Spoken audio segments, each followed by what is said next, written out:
berikutnya kami persilakan Ibu Ani ya, betul ya, silakan boleh berdiri Ibu Ani, nanti insya Allah akan dijawab oleh Kiai Haji Sumarno Syafi'i, silakan. Ya, Assalamualaikum warahmatullahi wabarakatuh. Bapak Ustadz, terutama Bapak Ustadz Sumarno Syafi'i. Yang perlu saya tanyakan sesuai dengan tema adalah bagaimana cara membangun etos kerja yang baik.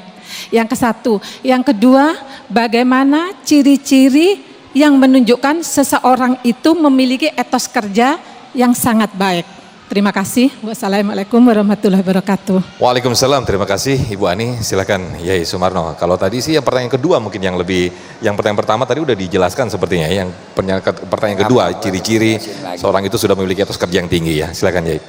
Tayyib, terima kasih pertanyaannya. Bagaimana caranya kita membangun etos kerja yang baik? Cara membangun etos kerja yang baik, yang pertama kalau kita singkat, kita harus tahu dulu apa kerjaan kita. Bagaimana kita akan bisa membangun etos kerja kalau kita tahu, kita nggak pernah tahu apa yang kita akan kerjakan.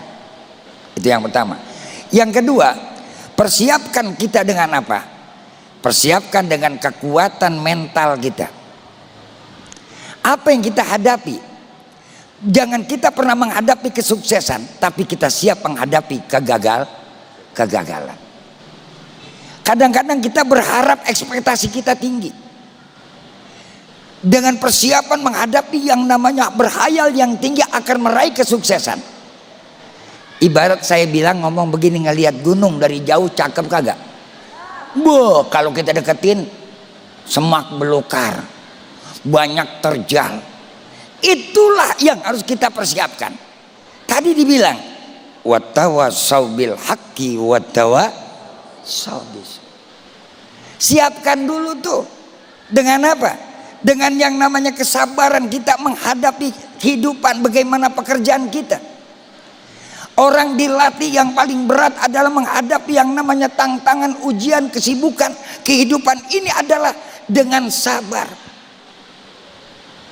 Maka baginda Rasul Kanjeng Nabi kita Muhammad,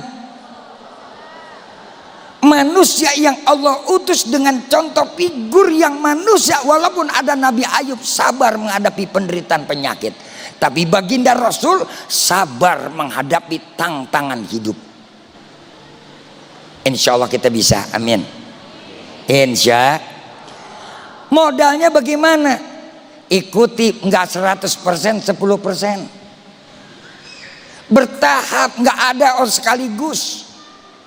Apa yang namanya orang makan minum obat langsung sembuh, kan enggak. Apa yang namanya kita yang namanya makan juga langsung kenyang, kan enggak. Orang sekolah juga kan dari TK, SD, SMP, SMA, S1, S2, S3, baru STLR. Kan begitu. Ada tahapannya. Begitu pula kita, bagaimana cara tahapan kita mau dekat kepada Allah. Fattaqullaha mastata'tum, semampu kita, yang penting ada nilai usaha. Insya Allah mudah-mudahan ya Bu. Kemudian apa tadi Ibu yang tanyakan, kalau saya panjangin jelasin. Ciri-ciri seorang muslim yang sudah memiliki etos kerja yang tinggi ya.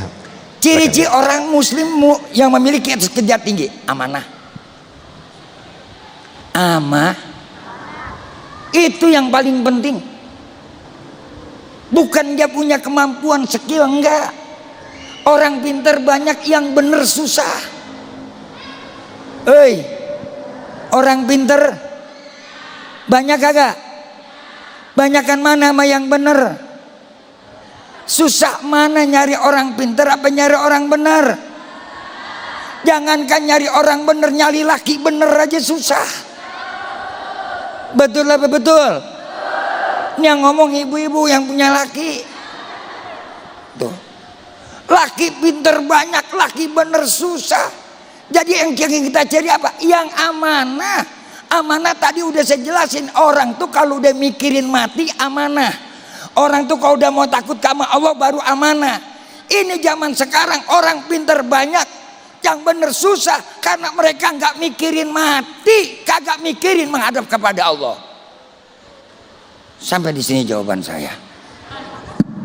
Baik, terima kasih Ustadz Kiai Haji Sumarno, kemudian juga Ustadz Kasifir, terima kasih. Masya Allah, mudah-mudahan Apa yang disampaikan oleh guru-guru kita tadi menjadi motivasi untuk kita untuk meningkatkan etos kerja kita, terutama kita sebagai seorang muslim. Nah, di segmen akhir nanti pemirsa, sebelum kita doa bersama-sama yang insya Allah akan dipimpin oleh Ki Haji Sumarno Syafi'i, kita akan mendengarkan konklusi atau kesimpulan berkaitan dengan etos kerja seorang muslim. Sesaat lagi, tetaplah di Damai Indonesiaku.